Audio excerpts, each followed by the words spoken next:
If the fructose in sugar and high fructose corn syrup has been considered alcohol without the buzz in terms of its potential to inflict liver damage, what about the source of natural fructose, fruit? Only industrial, not fruit fructose intake was associated with declining liver function. Same thing with high blood pressure. Fructose from added sugars was associated with hypertension, but fructose from natural fruits is not. If you compare the effects of a diet restricting fructose from both added sugars and fruit to one just restricting fructose from added sugars, the diet that kept the fruit did better. People lost more weight with the extra fruit present than if all fructose was restricted across the board. The deleterious effect of fructose was limited to industrial fructose, meaning table sugar and high fructose corn syrup, with no evidence for a negative effect of the fructose in whole fruit.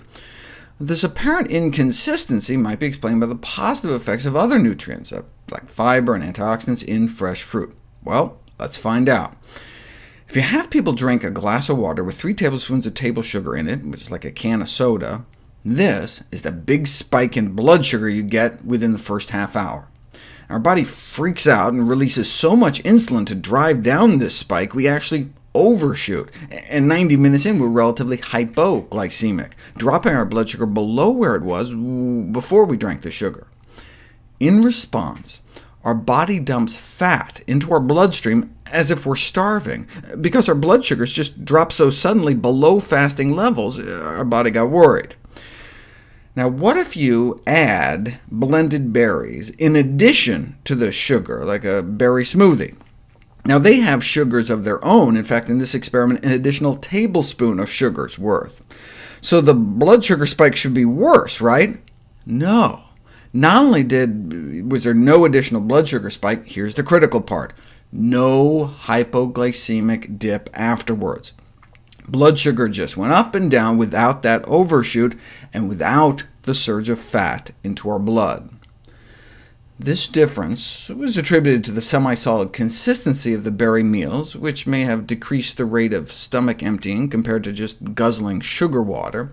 In addition, the soluble fiber in the berries has that kind of a gelling effect in the intestines that slows the release of sugars. To see if it was just the fiber, they repeated the experiment with berry juice that had all the sugar but none of the fiber. Now, as you can see, there's a kind of a clear difference observed early on in the blood sugar responses. At the 15-minute mark, the blood sugar spike was significantly reduced by the berry meals, but not by the juices.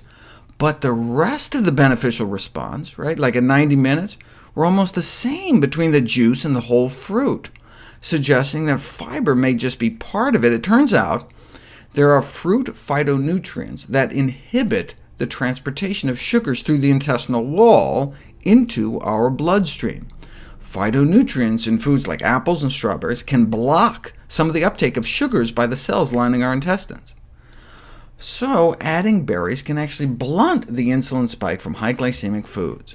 Here's what white bread does to our insulin levels within 2 hours after eating it.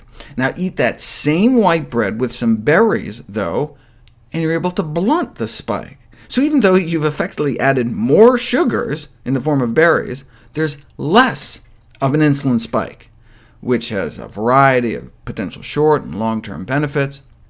So if you're gonna make pancakes, make sure they're blueberry pancakes.